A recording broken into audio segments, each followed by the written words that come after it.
केजरीवाल जी से टिकट मांगने आए। आज हम यहाँ पर इसलिए आए हैं कि ये दिल्ली की गरीब जनता ये जानना चाहती है कि दिल्ली का खलनायक कौन है गरीबों का। जो काम इस दिल्ली सरकार को करना होता है वो सारे काम दिल्ली सरकार बड़े आराम से करा लेती है। चाहे बिजली की सब्सिडी देने का मामला हो, चाहे अपने घर में 45 करोड़ रुपए लगा करके रेनोवेशन कराने का मामला हो, चाहे बसों में टिकट फ्री करने का मामला हो, चाहे विधायकों की सैलरी बढ़ाने का मामला हो, और अभी अभी 1000 रुपए हर महिला को मिलेंगे, ये प्रस्ताव पास हुआ है ना। अब सवाल ये है कि जब अपनी मर्जी से केजरीवाल साहब किसी नीति को आप लागू कराते हैं तो एलजी साहब बीच में नहीं आते, और जब गरीब लोगों को उनके हक और हकूक का पैसा देना होता है तो आप कहते हैं कि एलजी साहब करने नहीं देते। तो आज जो है इस बात का फैसला होगा कि जो इन दिल्ली के सिविल डिफेंस के बस मार्शलों जो 10,792 हैं, जो लोकसभा के चुनाव से पहले इनको ड्यूटी पर बहाल कराएगा उसकी जय जयकार होगी, और जो बहाल कराने में रोड़ा बनेगा उसको झाड़ू दे करके मोर बनाने का काम किया जाएगा। भारत माता की, भारत माता की,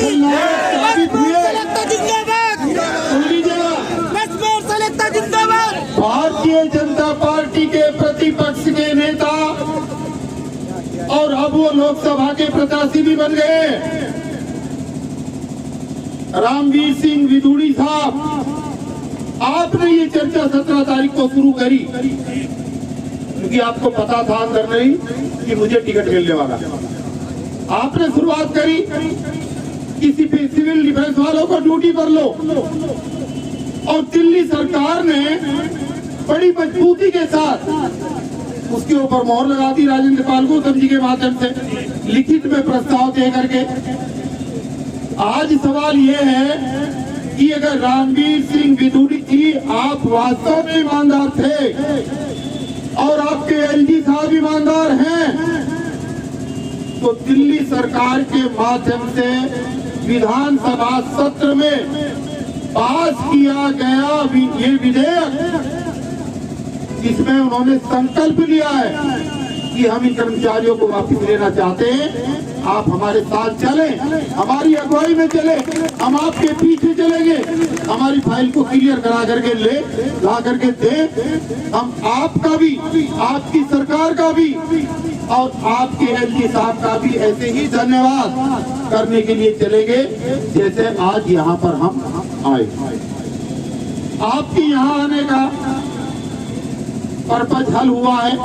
अभी फिलहाल यहाँ मैं आपके सामने बोल रहा हूँ और वहाँ केजरीवाल जी अंदर बोल रहे हैं। फिलहाल विधानसभा में आपके मुद्दे पर केजरीवाल जी बोल रहे हैं, और यही हमने उनसे अपील की थी कि रेजुलेशन कागजों के ऊपर नहीं चलेगा जब तक फाइल नहीं बनेगी, और फाइल सही दिशा में नहीं बनेगी, और फाइल को बना करके संबंधित अधिकारी और संबंधित मंत्री और मुख्यमंत्री के साइन होकर एलजी की टेबल पर नहीं जाएगी। केजरीवाल साहब, जब तक आपका पीछा नहीं छूटेगा, सिर्फ मीठी मीठी बातें करने से आपका पीछा छूटने वाला नहीं है। अभी मुझे जानकारी मिली है कि इस विधानसभा का सत्र जो स्पेशली शनिवार और इतवार के लिए बढ़ाया गया था और 10 तारीख को खत्म होना था, वो आपके काम की नजाकत को देखकर 15 तारीख के लिए केजरीवाल ने अभी बढ़ा दिया। और ये वादा किया है कि इनके काम को पहले किया जाएगा, तभी बाकी चीजों पर चर्चा होगी। मेरी आप लोगों से गुजारिश है, देखिए ये मामला सिर्फ सिविल डिफेंस का नहीं है।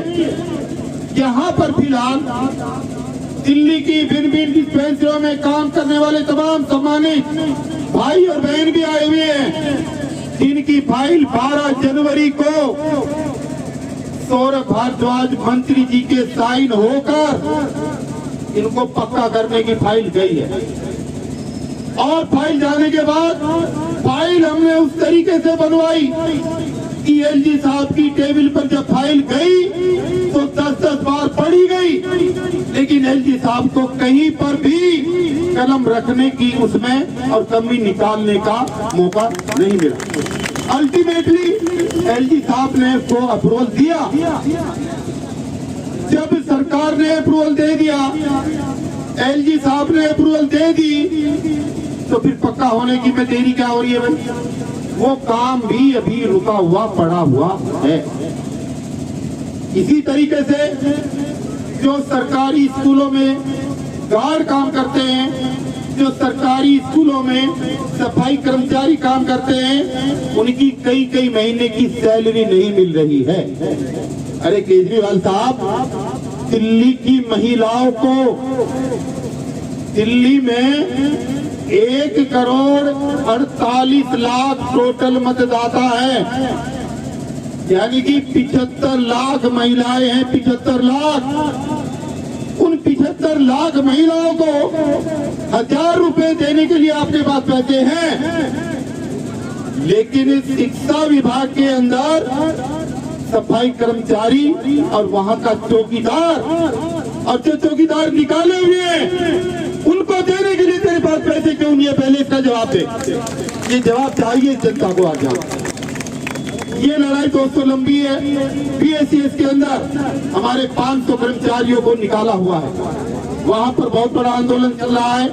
आने वाली 15 मार्च को वहां पर फिर तुम्हारा आर पार की लड़ाई शुरू होने वाली है, क्योंकि जितने भी सरमाएदार लोग हैं, जितने भी पैसे वाले लोग हैं, पुलिस इनके मुट्ठी में होती है, नेता इनकी मुट्ठी में होते हैं। ये गरीब लोगों का शोषण करके बचाए हुए पैसे से अपने आकाओं को खुश रखने की कोशिश करते हैं। इसलिए दोस्तों, जितने भी साथी मेरे यहाँ पर आवाज सुन रहे हैं और सोशल मीडिया के माध्यम से जहाँ तक दिल्ली के तमाम असंगठित और असंगठित 25 लाख मजदूरों के अंदर जहाँ तक मेरी आवाज जा रही है, आप सब लोगों से मेरा अनुरोध है कि इस 1 महीने में आज से लेकर जब तक दिल्ली का चुनाव है, दिल्ली में चुनाव की डेट अभी नहीं आई ना, इस दिन तक डेट आती है और चुनाव की तारीख आती है, दिल्ली के खलनायक को हमें ढूंढना है कि खलनायक केजरीवाल है या खलनायक एलजी साहब। और अगर दोनों बढ़िया है तो भाई दोनों का धन्यवाद, हमारा काम करता हूं, हमारे लोगों को ढूंढो। और अगर बदमाशी हुई तो ये जो गलियों में मीटिंग करेंगे ना इस बार, इनका मुंह काला करके भेजेंगे वहां से। आप मजबूती के साथ तैयार रहना, मजबूती के साथ। कितनी बड़ी मीटिंग हो रही हो, कितने 1000 लोग हो, अगर आप 20 लोग भी पहुंच गए लट लेकर तो वो मीटिंग खराब हो जानी है। सब लोग जो है आपको संभालेंगे, आए हुए लोगों को नहीं संभालेंगे। और ये काम हमें करना पड़ेगा, डेली करना पड़ेगा। और मीटिंग चाहे किसी की भी हो, हमें अपना हक मांगने के लिए निरंतर रूप से मजबूती के साथ खड़े रहना है। मेरा आप लोगों से वादा है, विशेष रूप से सिविल डिफेंस के भाई और बहनों से, आपको गुमराह होने की जरूरत नहीं है। आज भी बहुत सारे लोगों ने आपको गुमराह किया है, मुझे पता है।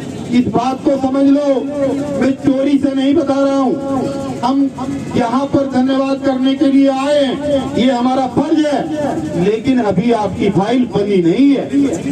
आपकी फाइल ना अभी तक बनी है और क्या उसमें लिखा जाएगा किसी को अभी तक भी पता नहीं है। हमें सबसे पहले सही कानूनी दृष्टि से, जिस पर कोई ऑब्जेक्शन ना लग सके, उस माध्यम से पहले अपनी फाइल सरकार के माध्यम से बनवानी है। मंत्रिमंडल समूह की सिफारिश करानी है, केजरीवाल साहब के इस पे साइन होंगे, उसके बाद में IAS अधिकारी के माध्यम से वो फाइल LG साहब की टेबल पर जाएगी। जब चली जाएगी तो हम भारतीय जनता पार्टी के नेताओं से बात करके फिर LG साहब के यहाँ जाने का काम करेंगे। इसलिए गुमराह होने की जरूरत नहीं है। कई बहरूपिये आ रहे हैं तुम्हारे बीच में, कई लोगों की दुकानें चल रही हैं और वो दुकानें चलती रहेगी। जिनको खुद अपना नहीं पता वो लोग यहाँ पर बड़ी बड़ी ठेकेदारी ले रहे हैं। हमें आपसे कुछ नहीं चाहिए। कोई भी साथी ये नहीं कह सकता कि हमारे संगठन ने किसी 1 रुपया लिया है। हमने हमेशा आपकी आवाज उठाई है, सारे लेटर डाले हैं, हमारे लेटर पे कार्रवाई हुई है और जिस विधायक और मंत्री के कहने पर आपकी कार्रवाई 17 तारीख को शुरू हुई, 16 तारीख का लेटर हमारे पास लिखित में है। हमने कल सर्कुलेट भी किया था आपको, इसीलिए ताकि आपको जानकारी रहे कि ये कार्रवाई हुई किस लेटर के ऊपर है। मैं उम्मीद कर रहा हूँ वहाँ पर जैसे ही मुख्यमंत्री जी का स्टेटमेंट खत्म होगा, स्पीच खत्म होगी, तो मुझे उम्मीद है कि वहाँ से राजेंद्र पाल गौतम जी को भेजा जाएगा। मैं उनके संपर्क में हूँ, क्या बात हुई, क्या आगे होगा, आप सुनकर के जरूर जाइएगा। और तमाम मेरे साथियों से मेरी अपील है, यहाँ पर बहुत बड़े बड़े हमारे धुरंधर स्पीकर हैं जो बहुत अच्छे भाषण देते हैं। ये लड़ाई मजदूरों की लड़ाई है, ये लड़ाई किसी जाति की लड़ाई नहीं है, ये लड़ाई किसी धर्म की लड़ाई नहीं है, ये लड़ाई किसी पार्टी की लड़ाई नहीं है। मजदूर की, कर्मचारी की कभी कोई जाति नहीं होती। हमारी एक ही जाति और एक ही धर्म है कि हमें अपना रोजगार चाहिए। पहले हमें रोजगार दो, उसके बाद में हम फिर आपसे बात करेंगे। तो कोई भी आदमी ऐसी कोई बात ना करे जो मुद्दे से हट करके हो। हम अपने काम के लिए आए हैं, हम अपनी सिफारिश लेकर आए हैं, हम अपने दुख रोने के लिए आए हैं, हम सरकार का धन्यवाद करने के लिए आए हैं। और धन्यवाद के साथ साथ हम दिल्ली सरकार के तमाम मंत्रियों से, हम दिल्ली सरकार के अंदर जितने भी हमारे विधायक हैं उनसे और दिल्ली के मुख्यमंत्री से ये अपील करने के लिए भी आए हैं और उनको ये वादा याद कराने के लिए आए हैं कि 2013, 2015 और 2020 के चुनावी घोषणा पत्र के अंदर केजरीवाल साहब आपने ये वादा किया था कि अगर दिल्ली में मेरी सरकार बनती है तो मैं दिल्ली के तमाम ठेका कर्मियों को पक्का करूंगा। ये कहा था या नहीं कहा था पता है। आज वो समय आ गया है। केजरीवाल साहब सिविल डिफेंस के लोगों को ड्यूटी दो और दिल्ली में काम करने वाले 25 लाख कर्मचारियों को आप जो है पक्का करने का इसी सत्र के अंदर एक संकल्प पारित कराएं ताकि हम इस 1 महीने में खलनायक को ढूंढ सके कि खलनायक LG साहब हैं या खलनायक आप हो। वादा खिलाफी आपने की है या काम को होने में रोड़ा इस दिल्ली के राज्यपाल लगा रहे हैं, ये हम जानना चाहते हैं। इसी के लिए हम आए हैं। इसलिए जब तक ये प्रोग्राम चले शांतिपूर्वक